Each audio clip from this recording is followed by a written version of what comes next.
قانون کی طاقت سے مقابلہ کرنا ہے اور قانون کے تابع لانے کے لیے، رول آف لا کو انشور کرنے کے لیے جو حکومتی ذمہ داری ہے اس کو ادا کرتے ہوئے عوام کو ہر مشکل سے، ہر پریشانی سے نجات دلا کے انشاءاللہ ہم سرخرو ہوں گے۔ میں شہزاد اکبر صاحب سے گزارش کرتی ہوں کہ وہ حکومتی ترجیحات اور اب تک کی جو آؤٹ کم ہے اس پورے پروسیس کے اندر اس نیٹ ورک کو ایکسپوز کرنے میں، توڑنے میں اور قانون کے شکنجے میں لانے میں جو عملی اقدامات اٹھائے گئے ہیں وہ میڈیا کے سامنے رکھیں اور ان تمام انیشیٹو سے آپ کو آگاہ کریں جس کا مقصد جو ہے وہ عوام اور عوام کی سہولتوں کے درمیان کھڑے افراد کو کیف کردار تک پہنچانا ہے۔ تھینک یو جی۔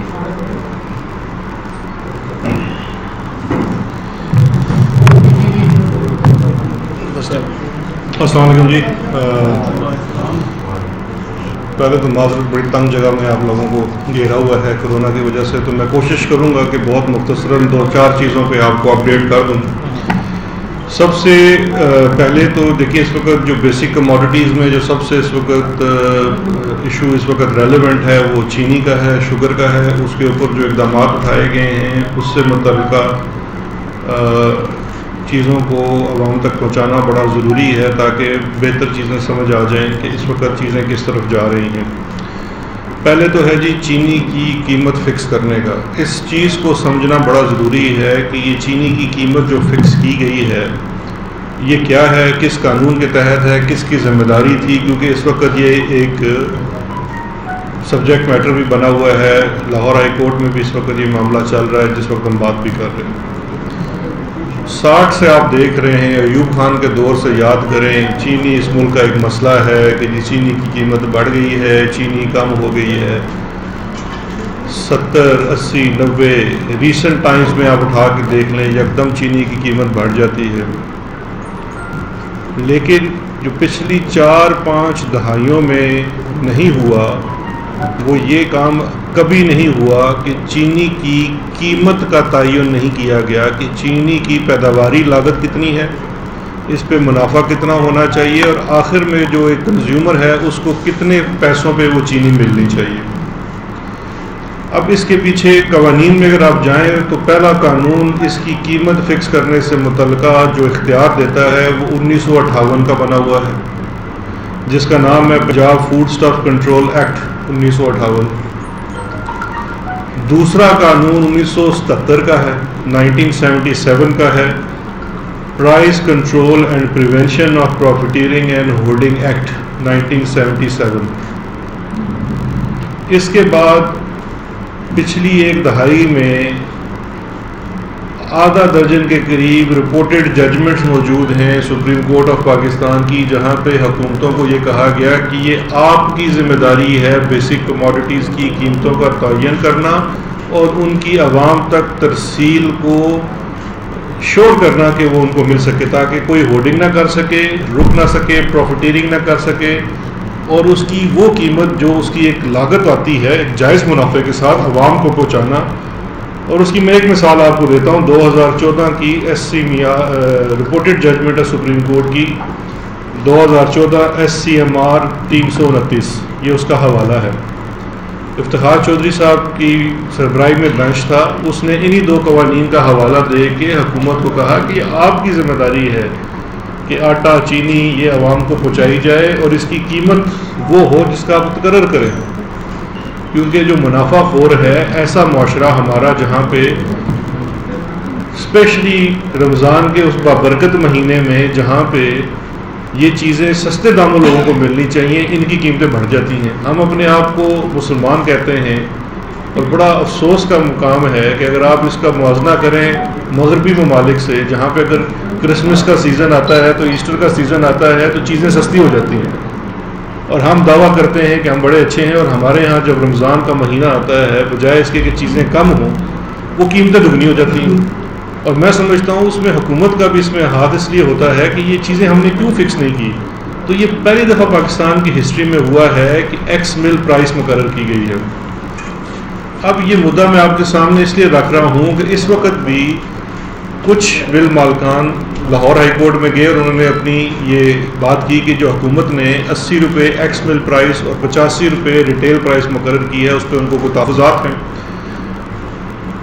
بالکل کسی کو بھی تحفظات ہوں تو اس کے لیے فورم عدالتوں کا ہے, بڑی اچھی بات ہے, وہاں گئے ہیں. اور میں سمجھتا ہوں آنریبل لاہور ہائی کورٹ نے بھی بڑا اس معاملے کی سنگینی کو سمجھتے جو ملٹیپل پٹیشنز تھی وہ ایک جگہ اکٹھی کر دی, دونوں سائڈز کو سنا اور آج شام 4 بجے تک انہیں کسی نتیجے پہ پہنچنے کو کہا. اور اس کے بعد اس وقت ہماری جو ٹیم ہے انڈسٹریز کی, کین کمشنر ہیں, ایڈیشنل چیف سیکرٹری ہیں, وہ سارے اس وقت میٹنگ کر رہے ہیں. جتنے بھی اس میں پٹیشنر مل مالکان تھے ان کے ساتھ بات چیت ہو رہی ہے. اینڈ مین مدعا کیا ہے میں وہ عوام تک آپ کی توسط سے بڑے آسان زبان میں پہنچانا چاہتا ہوں. دیکھیں چینی بنتی ہے 4 مہینوں میں, میکسیمم 4 مہینے کرشنگ ہوتی ہے, ساری چینی بن جاتی ہے. چینی کی پیداواری لاگت کیا آنی چاہیے, اس کے اندر 2 فیکٹرز بڑے امپورٹنٹ ہوتے ہیں. ایک فیکٹر ہے کہ گنا کس قیمت پہ خریدا گیا اور دوسرا یہ ہے کہ ریکوری ریشو کتنی ہے. ہم نے جب یہ 80 روپے کی ایکس مل پرائس مقرر کی تو اس میں 2 ڈیٹا سیٹ تھے. حکومت نے جب قیمت مقرر کی تو ہمارے پاس 2 ڈیٹا سیٹ تھے.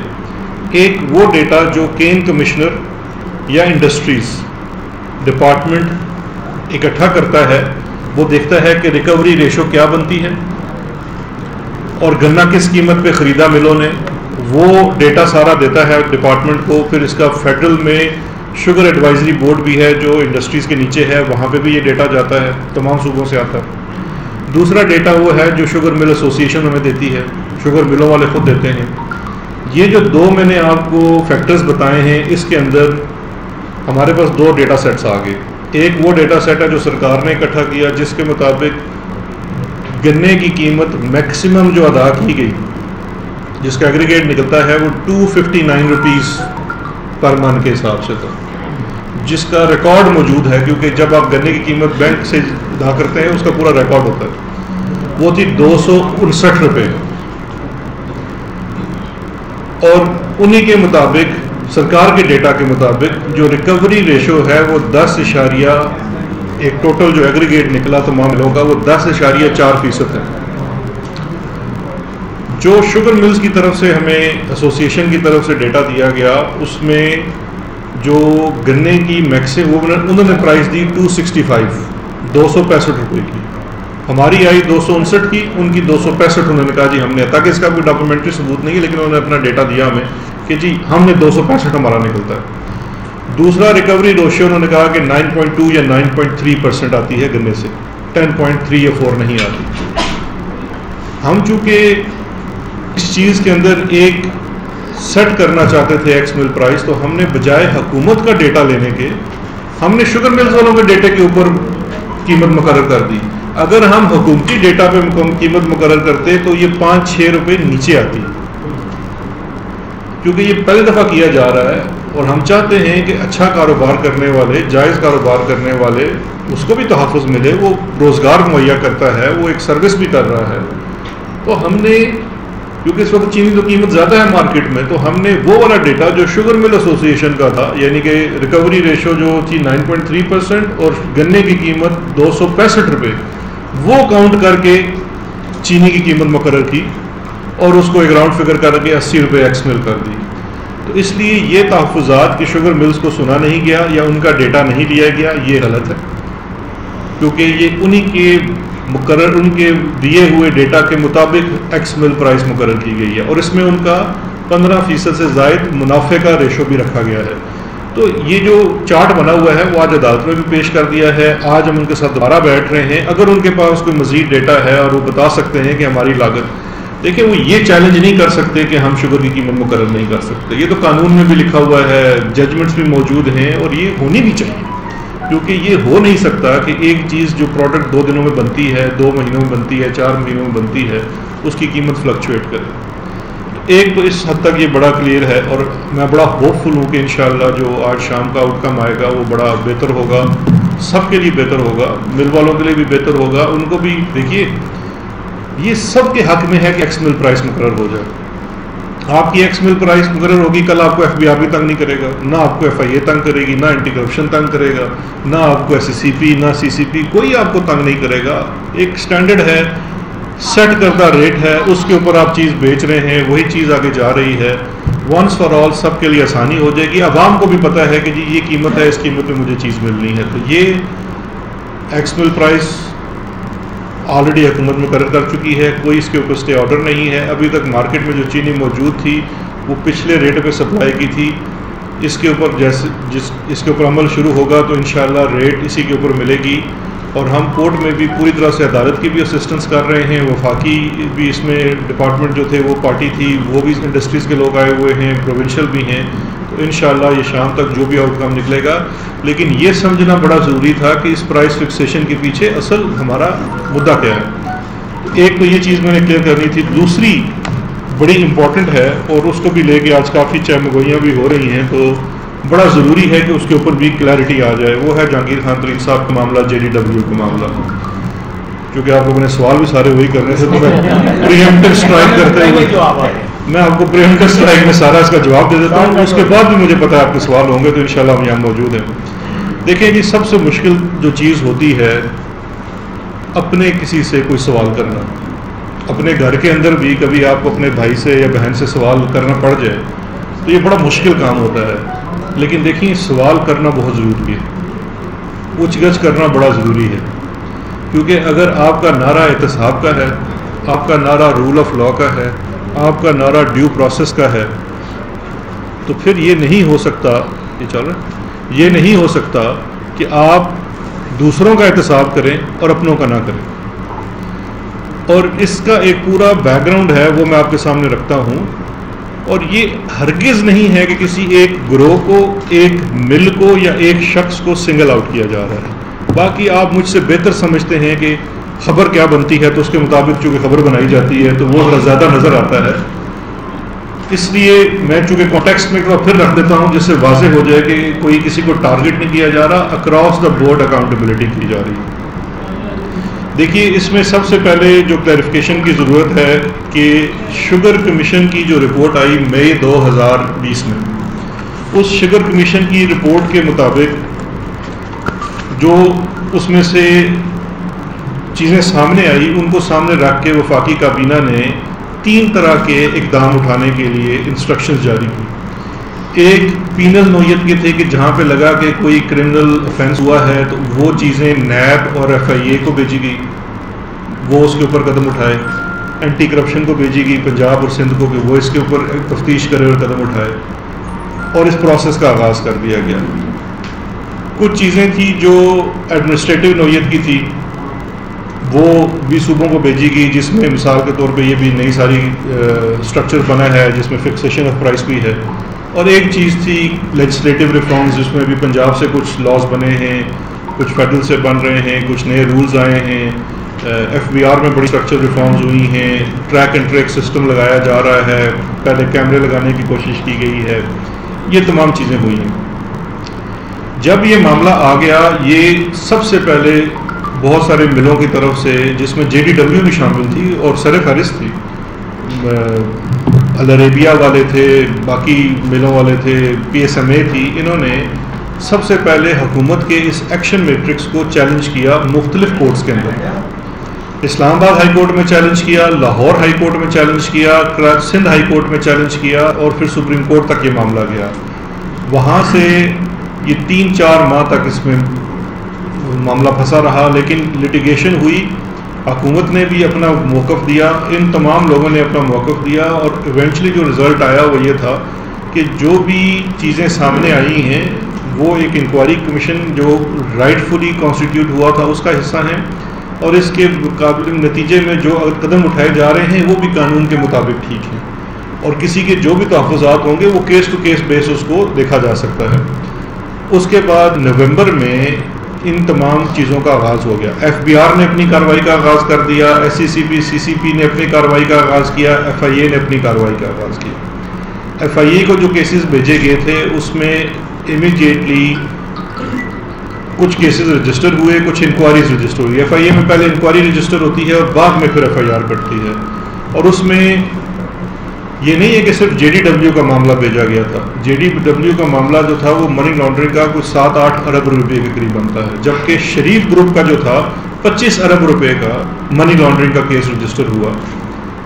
اس کے اندر بھی یہ نہیں ہے کہ کارروائی نہیں ہو رہی. وہ خبر آپ سے پوچھنا چاہیے کہ وہ خبر آپ کم رپورٹ کرتے ہیں, یہ والی زیادہ رپورٹ کرتے ہیں. اس میں کورٹ سے اجازت لے کے شہباز شریف صاحب کو کوشچن کیا گیا, ان کے 2 انٹرویوز کیے گئے کوٹ لکھپت جیل میں. اس کے بعد ان کو ریٹن کوشچنر دیا گیا, جیسا کہ ابھی جہانگیر ترین صاحب اور ان کی کمپنی کے باقی ڈائریکٹرز کو دیا گیا, جو کہ ایز پر لا ہے. اس کا ریٹن جواب ان سے لیا گیا. جواب میں ان کے پاس کوئی جواب نہیں تھا ویسے میاں صاحب کے پاس. انہوں نے کہا جی مجھے نہیں پتہ, سلمان کو پتہ نہیں. حمزہ شہباز کا انٹرویو کیا گیا اکاؤنٹیبلٹی کورٹ سے پرمیشن لے کے. اس کے بعد ان کے مل کے جو سی ایف اوز ہیں, ان کے جو آڈیٹرز ہیں, ان سب کو کوشچن کیا گیا, اور وہ تفتیش کا معاملہ بھی ابھی جاری ہے. آر وائی کے الائنس گروپ کے بھی رجسٹر ہوا انکوائری, ان کو بھی بلایا گیا, سوال نامے جاری کیے گئے, ان سے بھی تفتیش کا معاملہ جاری ہے. اسی طرح سے جے ڈی ڈبلیو کے یہ کیس جے کے ٹی صاحب کے خلاف نہیں, جہانگیر ترین کے کمپنی کے خلاف. کمپنی کے سی او ہیں, سی ایف او ہیں, ڈائریکٹرز ہیں, ان سب سے کوشچن کیا جا رہا ہے. یہ انویسٹیگیشن کا پروسیس کا حصہ ہے, تو کسی کو سنگل آؤٹ نہیں کیا جا رہا. دوسرا اس کے اندر ایک امپورٹنٹ فیکٹر یہ ہے کہ اسی تفتیش کو جو مین انکوائری تھی اس کی, میں اس کا نمبر بھی آپ کو بتا دیتا ہوں, 134/2020. اسی انکوائری کو جب فردر بڑھایا گیا تو اس میں یہ سٹے بازی والا سارا کام نکلا, جس کے تحت 10 ایف آئی آرز رجسٹر ہو چکی ہیں, اور ان 10 ایف آئی آرز میں 13 گروپس یا ملز بھی انڈر انویسٹیگیشن ہیں,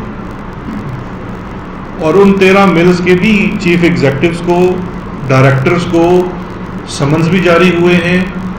اچھا, گرفتار ہم نے کسی کو نہیں کیا, بیکاز بزنس مین ہیں سارے, ان کے ایسٹس یہاں پہ اگر بھاگ بھی چلے جاتا ہے کوئی بندہ تو وہ تو خود ہی ایک سمجھیں کہ قبول کر لیتا ہے کہ میرا جرم ہے.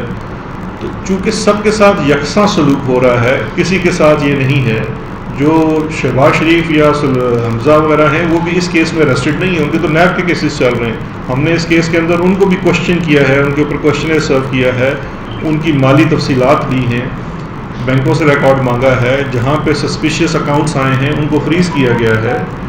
تو یہ اکراس دا بورڈ ہے, کسی ایک کو سنگل آؤٹ نہیں کیا جا رہا ہے.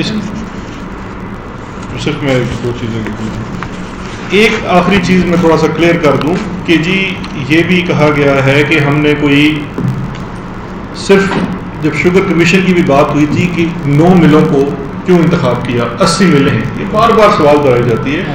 میں پہلے بھی عرض کر چکا ہوں 80 ملیں ہیں, لیکن گروپس تقسیم کیے جائیں تو تھوڑے بن جاتے ہیں. جو شوگر کمیشن نے 9 گروپس کا, وہ صرف ملز نہیں ہے. جب جے ڈی ڈبلیو کا کیا تو جے ڈی ڈبلیو کی 6 ملز ہیں, شریف گروپ ہے اس کی کچھ 4-5 ملیں ہیں, اسی طرح سے اومنی گروپ ہے, اسی طرح سے الائنس ہے, اسی طرح سے حمزہ تھا.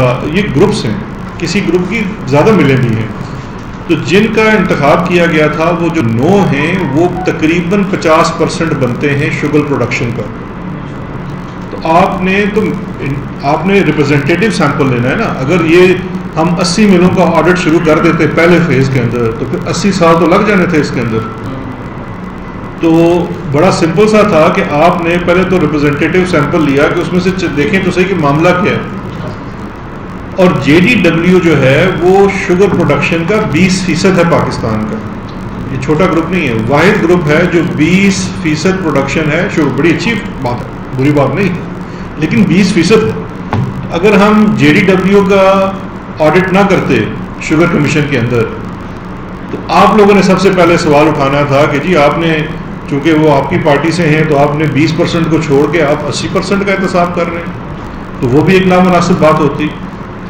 آپ ہمیں یاد کرنا چاہیے کہ عمران خان صاحب نے جب ان کے اوپر حنیف عباسی نے سپریم کورٹ میں پٹیشن کی تو انہوں نے جا کے یہ تو نہیں کہہ دیا کہ جورسڈکشن جی میں تو کبھی پبلک آفس ہولڈر نہیں رہا, میں تو سادہ ایم این اے تھا. کوئی اس طرح کی انہوں نے بات نہیں کی. انہوں نے تو 30 سال پرانا منی ٹریل لا کے عدالت کے سامنے رکھ دیا, اور پھر عدالت نے کہا جی کہ بالکل انہوں نے تمام چیزیں لا کے دے دی اور یہ صادق امین ہے. تو یہ جو پروسیس ہے، اکاؤنٹیبلٹی ہے، جو انصاف کی بات ہوتی ہے، تحریک انصاف برابری کی بنیاد کے اوپر ہوتا ہے، اور برابری یہ ہے کہ اپنے سے بھی سوال کیا جائے، دوسرے سے بھی سوال کیا جائے. تو اس کو ہرگز اس کانٹیکسٹ میں نہیں دیکھنا چاہیے کہ پتہ نہیں کوئی گروہ بندی ہے یا کسی کو ٹارگٹ کیا جا رہا ہے. یہ تمام چیزیں تھی. اب آپ یہ بتائیے گا یہ بتائیے گا جہانگیر ترین سے شروع کرتے ہیں. جہانگیر ترین پہ مقدمات درج ہو چکے ہیں، وہ ملزم ہیں. آپ کے ایم این ایز، آپ کے منسٹرز، آپ کے ایم پی ایز، آپ کے ایڈوائزر، وہ ایک ملزم کے ساتھ بیٹھ کر کیا میسیج دینا چاہتے ہیں؟ کیا کوئی پولیٹیکل ایڈونچر ہونے جا رہا ہے؟ دیکھیں یہ بڑا اچھا اور امپورٹنٹ سوال ہے. اس پہ آج صبح شبلی صاحب کا بھی اسٹیٹمنٹ آیا ہے وفاق کی طرف سے. دیکھیے ملزم اور مجرم میں بڑا فرق ہوتا ہے. ابھی ان کے اوپر انویسٹیگیشن ہے. ہم جس معاشرے میں رہتے ہیں اس معاشرے میں ہماری دوستیاں بھی ہیں، ہمارے رابطے بھی ہیں. اب کل مثال کے طور پہ میرے اوپر کوئی مقدمہ داخل ہو جاتا ہے، مقدمہ ضروری نہیں ہے FIR آپ کے اوپر حکومت بھی کرے، پرائیویٹ آدمی بھی کر سکتا ہے. مجھے اگر عدالت جانا پڑے اور پھر دوست آپا میری بڑی بہن ہے یہ میرے ساتھ جائیں تو اس کا مطلب ہے ہم کو گروہ بنا رہے ہیں کسی کے خلاف. یہ ہرگز نہیں ہے. دیکھیے کسی کے ساتھ تعلق زیادہ ہوتا ہے. ہو سکتا ہے کہ اگر میرا تعلق مطلب میری رسپانسبلٹی یہ نہ ہوتی احتساب کے معاملوں کو دیکھنے کی تو میں بھی شاید ان کے ساتھ چلا جاتا تاریخ کے اوپر. کیونکہ دیکھیں یہ تو ایک ہمارے پنجابی کلچر کا بھی حصہ ہے.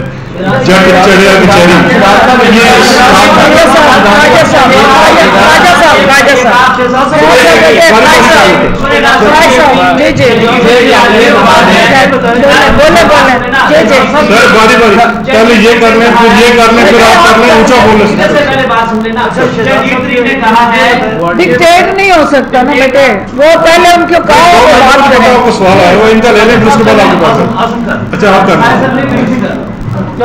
شہزاد صاحب آج صبح جب بات چیت ہوئی جہانگیر ترین سے، بہت زیادہ مایوس آدمی جس کا یہ کہنا تھا کہ وہ دوست تھا اور اسے چند لوگ مل کے دیوار کے ساتھ لگا رہے ہیں، دشمن بنانے کی کوشش کر رہے ہیں. اب وہ چند لوگ PTI کے اندر ہیں، پہلے بھی وہ گاہے بگاہے اشارہ کرتے رہے. اس وقت جو آپریشن ہو رہا ہے اس کی کمانڈ آپ کر رہے ہیں، احتساب آپریشن کس کی طرف اشارہ ہے واضح طور پر جہانگیر ترین کا؟ دیکھیے یہ اس کا جواب تو آپ دے سکتے ہیں یا وہ دے سکتے ہیں. میں تو نہیں یہ پہلیاں بجھا سکتا کہ کس کی طرف اشارہ ہے. لیکن دیکھیں بات بڑی کلیئر سی ہونی چاہیے. کسی کو دیوار کے ساتھ نہیں لگایا جا رہا. سنڈے والے روز، اتوار والے روز پرائم منسٹر صاحب نے بھی جب 2 گھنٹے کی 2.5 گھنٹے کی لائیو کالز کی تھی تو اس کے اندر بھی انہوں نے ہماری جو پالیسی اسٹیٹمنٹ دی تھی شوگر کے معاملے کے اوپر ہی کہ احتساب کا مطلب ہے اکراس دا بورڈ اکاؤنٹیبلٹی. ہم اس وقت تک اس انڈسٹری کا یا اس پورے مدعے کا حل نہیں نکال سکتے تھے جب تک ہم 20% کو ایڈریس نہ کرتے. یہ بڑا کلیدی 20% ہے. کسی کو دیوار کے ساتھ نہیں لگایا جا رہا لیکن ایٹ دا سیم ٹائم کوئی معاملہ دبایا نہیں جا رہا. یہ بڑا ضروری ہے اس چیز کو سمجھنا. باقی وہ ہمارے اپنے اگر ان کے تحفظات ہیں وہ اپنی جگہ بالکل. پاکستان طریقہ انصاف کی حکومت بنانے میں جہانگیر ترین صاحب کا وفاق اور پنجاب میں بڑا اہم کردار ہے. اس سلسلے میں اپوزیشن نے بھی بڑی تنقید کی کہ اپنے جہاز میں بٹھا کر اغوا کر کے لوگوں کو لاتے ہیں انہوں نے حکومت بنائی. تو آج انہوں نے بھی اس بات کا اظہار کیا کہ طریق انصاف جس کا نام انصاف ہے اور ان سے انصاف مانگ رہے ہیں. صرف یہ بتا دیں کہ وزیراعظم عمران خان کا کیا موقف ہے جہانگیر ترین کے بارے میں، ان کا کیا نیریٹو ہے؟ دیکھیں بڑی سمپل سی بات ہے. میں نے آپ کو پہلے بتا دیا ہے جی کہ پرائم منسٹر صاحب کا نیریٹو کیا ہے. پرائم منسٹر کا نیریٹو یہ ہے کہ جب آپ سے سوال کیا جائے گا تو آپ کو اس کا جواب دینا ہے اور متعلقہ فورم کے اوپر جواب دینا ہے. 2 مختلف فورمز ہیں. ایک فورم ہے پارٹی کا جس کی ایک کور کمیٹی ہے. اس کور کمیٹی کے اندر اور میں جتنا دیکھتا ہوں کیونکہ میں خود اس کا حصہ ہوں، جتنا جمہوری عمل اس کے اندر ہے میں دعوے کے ساتھ کہہ سکتا ہوں کسی پارٹی کے اندر نہیں ہے. بڑی کھل کے بات ہوتی ہے، تنقید ہوتی ہے، ہر طرح کا موقف پیش ہوتا ہے اور پھر کلیکٹیو ڈیسیژن لیا جاتا ہے. اس فورم کے اندر پارٹی کی جتنی چیزیں ہیں وہ بالکل ڈسکس ہوتی ہیں اور ہوتی رہیں گی اور ساری وہی اس کا فورم ہے، وہ ہے پولیٹیکل فورم. دوسرا ہے جی process of law. Process of law کا فورم ہے انویسٹیگیشن، انویسٹیگیشن کے بعد عدالت. وہ ہے پبلک فورم اور اس کو پارٹی نہیں چلاتی اور اس کو میں یہ سمجھتا ہوں حکومت بھی نہیں چلاتی. پاکستان تحریک انصاف کی حکومت کو جو ایک امتیاز حاصل ہے وہ یہ ہے کہ یہی ادارے کوئی اس کی لیڈرشپ چینج نہیں کی گئی. نیب کا جو چیئرمین ہے وہ پچھلی حکومت نے لگایا تھا. اسی طرح سے ہم ایف آئی اے کے اندر ہم نے کوئی بھرتیاں نہیں کی, اپنے کوئی پولیٹیکل اپوائنٹیز نہیں کیے, نظام کے اندر سے ہی لوگ لگائے. صرف ایک کام کیا کہ اداروں کو آزادی کے ساتھ کام کرنے کی اجازت دی, اور وہ ان کی پرفارمنس میں نظر بھی آتی ہے کہ ریکوریز بڑھ گئی, پروسیکیوشنز بڑی ہیں, کیسز مزید سامنے آ رہے ہیں. تو ہم نے صرف یہ کیا ہے اور ہم اس میں انٹرفیئرنس نہیں کریں گے. سر آج کیٹیگوریکلی خان صاحب نے یہ کیٹیگوریکلی یہ کہا کہ مجھ سے دشمنی مول نہ لے, مجھ سے دشمنی مہنگی پڑے گی, مجھے دوست رکھیں, میں آپ کا دوست ہوں, دشمنی کی طرف مجھے نہ لے کے جائیں. یہ پیغام کن کو دینا چاہ رہے ہیں؟ سر وہی والی بات ہے کہ یہ تو وہ بتا سکتے ہیں, آپ اگر وہاں تھے تو آپ بتا سکتے ہوں گے کہ کس کی طرف اشارہ کر رہے ہیں.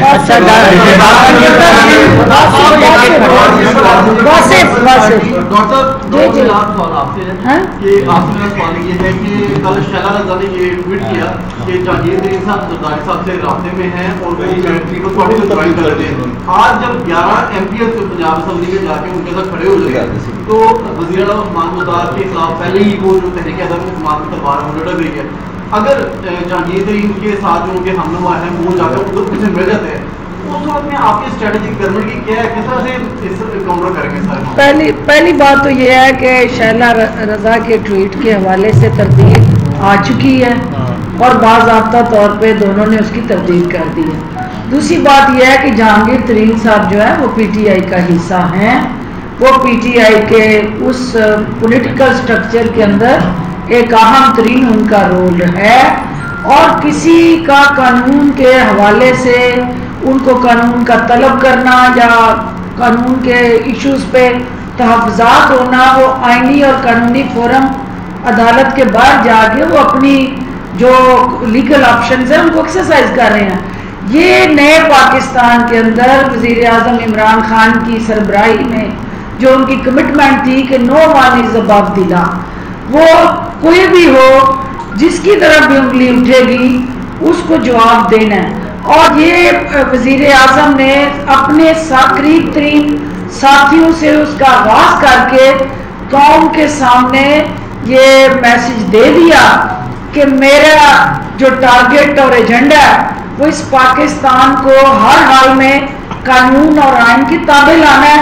اور جہانگیر جہاں تک 11 آر پی ایس کی آپ بات کر رہے ہیں, دیکھیں اس معاشرے کے اندر ہر شخص جو ہے وہ سوشلی پولیٹیکلی بانڈیڈ ہے اور ہمارے آپس میں تعلقات ہیں, اور پی ٹی آئی کا ایک اہم ترین ستون ہوتے ہوئے جہانگیر ترین صاحب کا پی ٹی آئی کی سیاست سے رول مائنس نہیں ہوا. تو جو ایم پی ایز ان کے ساتھ گئے ہیں وہ ان کو قانون کی عملداری میں سہولت کاری کے لیے گئے ہیں, انہوں نے کہیں قانون کو پامال نہیں کرنے کے لیے گئے کہ وہ حکومت ان کی ہے تو جہانگیر ترین صاحب قانون کے سامنے جواب دے نہیں ہے, وہ عدالتوں میں جا رہے ہیں. یہ بھی نئے پاکستان میں ہو رہا ہے, یا اس سے پہلے کسی حکومت کو یہ حوصلہ اور جرأت نہیں ہوئی ہے کہ وہ اپنوں کا بھی احتساب کرے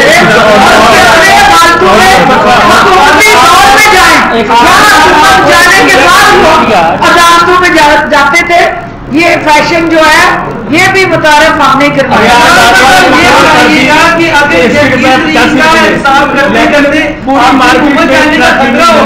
تو پھر کیا کریں گے, پھر بھی ان کا احتساب جاری رہے گا. دوسرا یہ بتا دیں کہ آپ کہہ رہے ہیں کہ جہانگیر ترین جو ہے وہ حکومت کا حصہ ہے, اور شیخ رشید کہہ رہے ہیں کہ جو ہے نہیں رہے, رستے الگ ہو گئے. پی ٹی آئی جماعت سے انہوں نے لا تعلقی نہیں کی, نہ ابھی تک جماعت سے انہوں نے اپنے آپ کو ڈسوسیٹ کیا ہے. انکوائری اور یہ سارے جو قانونی پروسیس ہیں اس سے انہیں گزرنا ہے, لیکن پی ٹی آئی پاپڑ والے بغل والے کی بڑی محنت نکالی تھی, بہت محنت کیا, کیا یہ مذہب کا شکار ہو گئی, اب سب کچھ خاموش ہے. آصف زرداری کو بڑا جو پاپڑ والا اور وہ والی منی لانڈرنگ تھی, وہ اس وقت جو پاپڑ والا تھا وہ میں یاد آپ کو کرا دیتا ہوں. پاپڑ والا تھا شہباز شریف کا, فلودے والا تھا زرداری کا, تو وہ تسی دسو گے نا. لیکن وہ جو دونوں چیزیں ہیں